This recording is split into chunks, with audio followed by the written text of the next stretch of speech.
नमस्कार दोस्तों, मैं आपका भूपेंद्र नारायण सिंह भारतीय जनता पार्टी की एक बहुत बड़ी खबर के साथ आईएनसी टीवी पर आपका स्वागत करता हूं। खबर यह है कि भारतीय जनता पार्टी के अध्यक्ष जेपी नड्डा के लिए सियासी गड्ढा तैयार हो चुका है।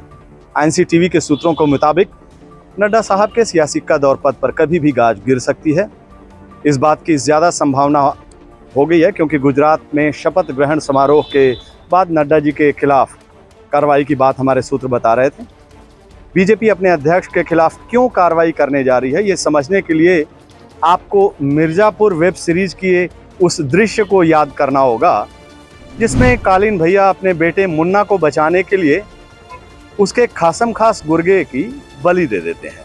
वहीं पर मुन्ना को सियासी ज्ञान मिलता है।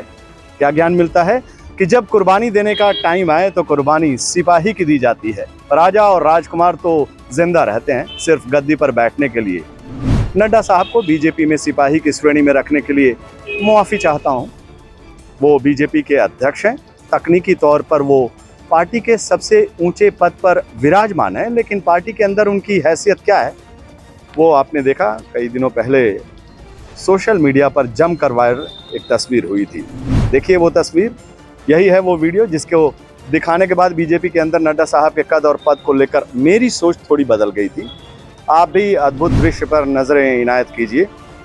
देखिए अमित शाह जी अपने पार्टी अध्यक्ष नड्डा जी को किस अंदाज में आदर और सत्कार दे रहे हैं। एक बार और देखिए। मोदी जी की नज़र सदा की तरह कैमरे की खोज में रहती है, इसी वजह से वो अपनी पार्टी के दो धुरंधरों के इस प्यार मोहब्बत का दीदार नहीं कर पाए, लेकिन पूरा विश्वास है कि बाद में उन्होंने इस वायरल वीडियो का ज़रूर लुत्फ उठाया होगा। कैमरे में संस्कारी पार्टी का जो सियासी संस्कार कैद हुआ वो सबके सामने है।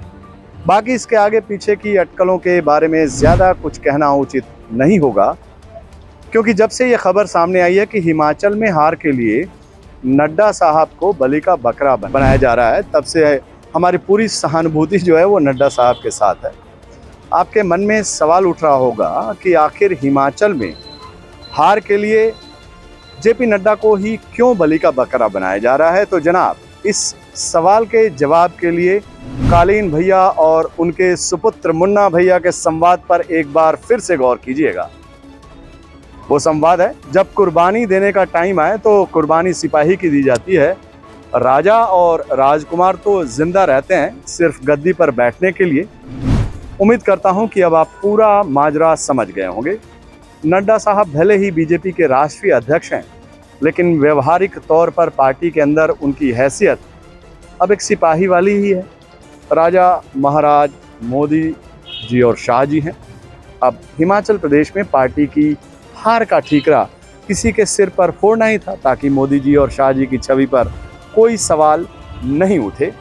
नहीं तो हकीकत यही है कि साल 2014 के बाद हुए हर चुनाव में मोदी जी की ही पार्टी का चेहरा हमेशा रहते रहे हैं। पार्टी मोदी जी के नाम पर ही वोट मांगती है।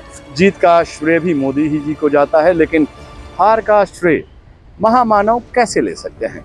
सूत्रों के मुताबिक नड्डा साहब को बलि का बकरा बनाने की एक बड़ी वजह ये भी है कि वो खुद हिमाचल प्रदेश के हैं और इस लिहाज से अपने गृह राज्य में पार्टी के लचर प्रदर्शन को मुद्दा बनाकर उन पर कार्रवाई करना किसी को ज़्यादा नहीं खटेगा। और सबसे ज़्यादा उन्होंने हिमाचल प्रदेश में चुनाव प्रचार किया नड्डा जी ने। खबर ये भी है कि नड्डा जी पर कार्रवाई का खबर से हिमाचल पर बीजेपी के वो नेता गदगद हैं जिनकी जेपी नड्डा के साथ भिड़ंत की खबर सुर्खियों में रहती थी। बाकी बचे नड्डा साहब तो अभी उनकी मन स्थिति के बारे में क्या कहूँ, सहानुभूति पहले ही जता चुका हूँ। कुछ बचा कर भी रखा हूँ, वो तब बताऊँगा जब सूत्रों की खबर पर आधिकारिक मुहर लग जाएगी। क्योंकि बिलासपुर में, जो कि नड्डा साहब का जो गृह जिला है, उस पर भी किस तरह से हार हुई है और बीजेपी इसी पर मंथन कर रही है। और दिल्ली में जो प्रदेश अध्यक्ष एमसीडी के चुनाव में जिस तरह से उन्होंने हार की, उन्होंने इस्तीफा दे दिया, तो सवाल ये भी उठ रहा है। नमस्कार।